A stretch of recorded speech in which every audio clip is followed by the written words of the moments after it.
Welcome to RP Revenge. The boy's lips were turning blue. I remember the moment with a kind of horrifying clarity, like the world slowed just for me to notice. I was standing by table 14, balancing a tray of half-empty wine glasses, when I saw him. A young man, probably early 20s, sitting in the corner booth of the terrace. His head lolled slightly, a fork dangling from his hand, the silverware clinking softly against the plate as his body went slack. Everyone around him kept talking, laughing. His companions, all expensive suits and glossy dresses, didn't even pause. Something was wrong. Terribly wrong. "Are you okay, sir?" I asked, stepping forward, setting my tray down on the counter. No one looked at me except a woman with diamond earrings so large they looked like they could buy the restaurant. She frowned, annoyed, like I was ruining her evening. "He's fine," she said curtly. "Just tired." But I saw his fingers twitching, his eyes fluttering, and the slight sheen of sweat on his forehead. His breathing was shallow, barely there. My heart started hammering. "No, he's not," I said, my voice shaking. "He's going into shock." I didn't wait for permission. I shouted for help. "Call 911. And knelt beside him, checking his pulse. It was erratic.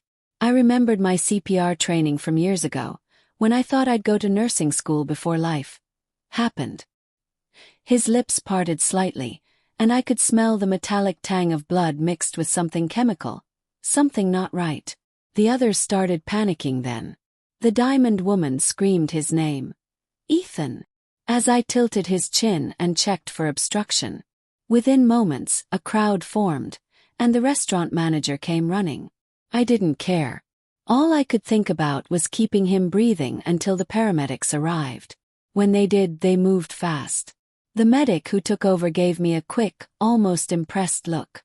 "Good instincts," he said as they lifted Ethan onto the stretcher. "You might have just saved his life." I stood frozen as they wheeled him out, my hands trembling, the adrenaline still burning through my veins. I didn't even notice that the diamond woman, his mother as I later learned, was staring at me like I'd done something indecent rather than heroic. That night, when the crowd thinned and the chatter faded, I found his wallet under the booth. It had slipped from his pocket. His name was Ethan R. Vance. The name hit me like a jolt. Everyone in Chicago knew the Vance family. Tech billionaires, philanthropists, regulars in the business pages. His father, Richard Vance, had built an empire from scratch. His mother, Clarissa Vance, was the kind of woman people called elegant in magazines but terrifying behind her back. And I, the invisible waitress with rent 3 months late, had just saved their only son. 2 days later I got a call. It was from a private number. The voice on the other end was clipped, female, precise. "Is this Ava?" "Yes. This is Mrs. Vance. You were the one at Bistro Leclerc the other night." "Yes, ma'am. My son told me you acted quickly. We'd like to thank you properly." Properly. That word made me uneasy. But when someone like Clarissa Vance calls, you don't say no. She invited me to their estate on Lakeshore Drive, a sprawling modern mansion with glass walls and immaculate gardens. I wore my only decent dress and tried not to sweat through it as the security guard led me inside. Clarissa greeted me in the foyer. She was as poised as she'd looked that night. Impeccable makeup, calm smile, but eyes that assessed like scanners. "Ethan's resting," she said. "He'll be fine thanks to you. Come in." I followed her to a sunlit sitting room overlooking the lake. Everything gleamed. Marble floors, crystal vases, white orchids that probably cost more than my monthly rent. She gestured for me to sit. "I understand you're a waitress," she said. "Yes, ma'am." "At Leclerc?" "Yes." "Do you have family here in Chicago?" I hesitated. "No. My mom's in Oregon. It's just me." She smiled thinly. "Independent. That's good." She handed me an envelope. "A token of our gratitude." I wanted to refuse, but she looked at me expectantly, so I took it. Later outside I peeked inside. $10,000 in crisp hundreds. My throat tightened. $10,000. It felt unreal, like a test I hadn't studied for. That night I couldn't sleep. Something about the encounter sat wrong in my gut. Gratitude shouldn't feel like a transaction. Still, I rationalized. Maybe they just wanted to make things right. Rich people lived in different worlds. But the next morning, Ethan himself showed up at Leclerc. He looked better, pale but smiling. "Hey," he said softly. "You're Ava, right?" I nodded, awkwardly wiping my hands on my apron. "I owe you my life. I just did what anyone would have done.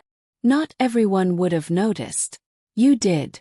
He insisted on taking me to coffee after my shift. I tried to decline, but he was persistent. There was something disarming about him. Not arrogant like his mother, not cold like the house he came from. Just a human. Over coffee. He told me he'd been diagnosed with a rare autoimmune condition that made his system react violently to certain triggers. "I didn't even know it was happening," he said, stirring his drink. "You saw what even my own family didn't." The words lingered. Even my own family didn't. We started seeing each other after that. Slowly at first. Texts, late-night calls, walks by the river. It felt absurd, like a fairy tale that didn't belong to someone like me. But he was kind, funny, and real in ways I hadn't expected from someone born into luxury. He once told me, "You're the only one who doesn't want something from me." I laughed, but he didn't. He just looked at me with a kind of fragile sincerity that made my chest ache. The betrayal came quietly. It began with little things. Calls he didn't answer. Sudden trips. Tension in his voice when I mentioned meeting his parents again. One night I called him, and a woman's voice answered. "Hello. I'm looking for Ethan. He's busy right now." "Who is this?" She hung up. When I asked him about it the next day, he laughed it off. "My cousin Sarah. She's visiting from New York." I wanted to believe him. I needed to believe him. But weeks later, when I was called again to the Vance house, this time for a family dinner, I saw her. The same woman from the phone call. And she wasn't introduced as his cousin. She was introduced as his fiancée. The room spun. My stomach dropped like I'd been punched from the inside. Clarissa smiled politely at me from across the table, her eyes glinting with cold satisfaction. "I thought it was time you met the family properly," she said, her tone syrupy sweet. That was the night I realized. Saving Ethan's life had been my mistake. Because I hadn't saved a kind boy. I'd saved a liar. One groomed to betray not out of malice, but habit. And I'd stepped straight into the Vance family's game without even knowing I was a piece on their board. I don't remember leaving the dining room. I just remember the sound of my heartbeat. Loud, uneven, like it was trying to punch its way out of my chest.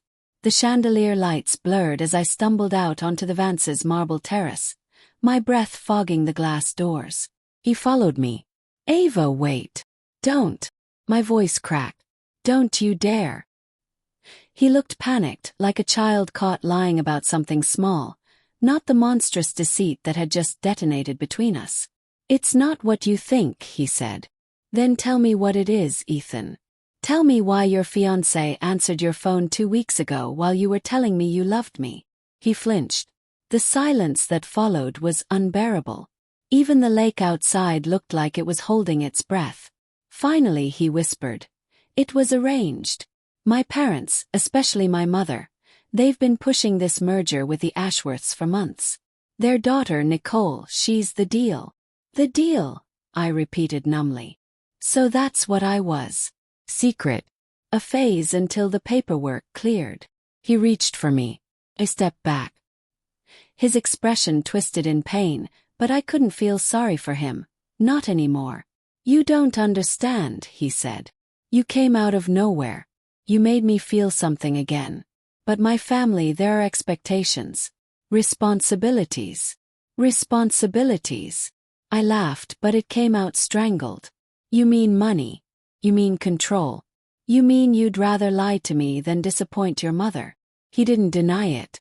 And that was it. That tiny moment of silence between us said everything words never could. That night I packed away every trace of him. The mug he'd brought to my apartment, the sweater he'd left on my couch, the little silver bracelet he'd given me, just because. I cried until my throat hurt. And when the tears stopped, I just sat there, hollow, with the sick realization that I'd built a dream on borrowed truth. For days I drifted. I still went to work. Still smiled at customers. But something in me had gone dark. And then, one morning, my manager called me into his office. He looked uncomfortable. Ava, I don't know how to say this, but the Vance Foundation has just acquired Leclerc. What? They're restructuring. And they're letting staff go. Starting with part-time. I understood immediately. It wasn't a coincidence. It was a message. Clarissa Vance had bought my silence. I tried to move on. I got a job at a small cafe downtown, the kind where the coffee is strong and no one cares about your past as long as you show up on time. But every day I thought about them, the glittering family that crushed people quietly, politely, with checks and smiles. And then one evening 2 months later, fate walked right back through my door. Ethan. He looked exhausted, thinner, his hair a little longer, but those same apologetic eyes met mine the moment he stepped up to the counter. Ava. His voice trembled. Please, just listen. I froze, coffee cup midair. You shouldn't be here. I broke it off with Nicole. Congratulations. Ava, I'm serious. I told my parents I couldn't do it. Left home. I'm on my own now. I stared at him. And you came here for what? Redemption. He winced. I came because I still love you. Something twisted in my chest. Something I didn't want to acknowledge. He looked sincere. Broken even. But I'd learned something important about sincerity. It's only as honest as the secrets it hides. So I played along. I smiled faintly.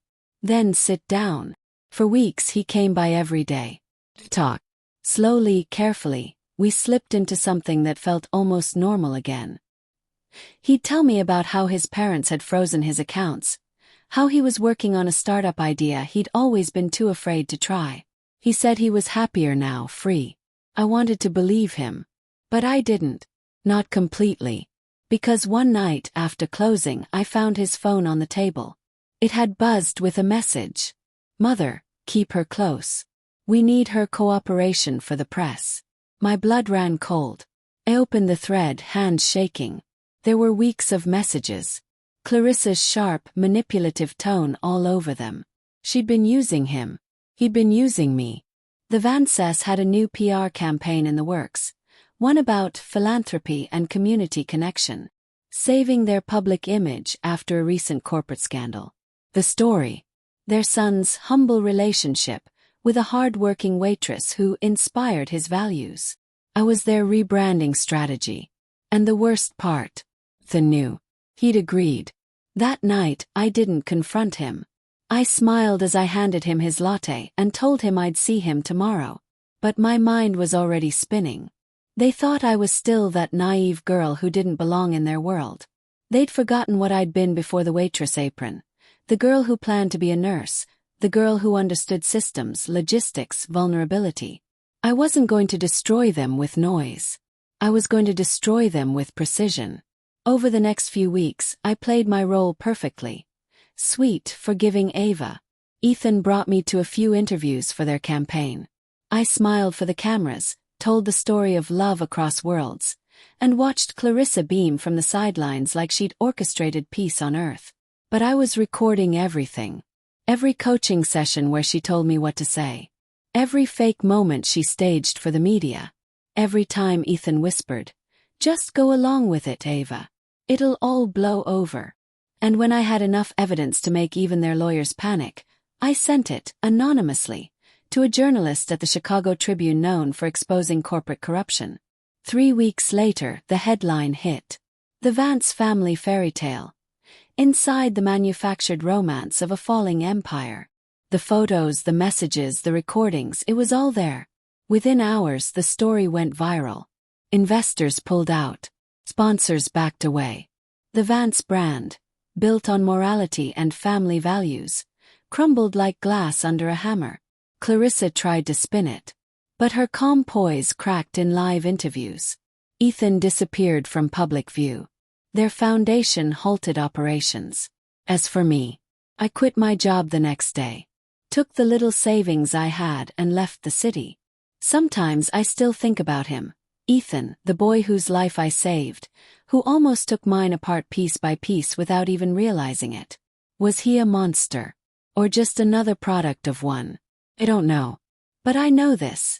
Saving him that night had changed both our lives. Just not in the way he thought.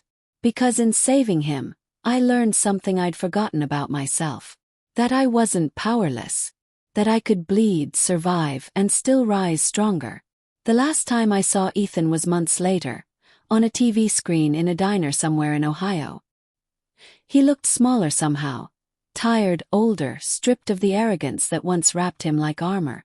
The reporter asked him, "Do you regret what happened?" He hesitated.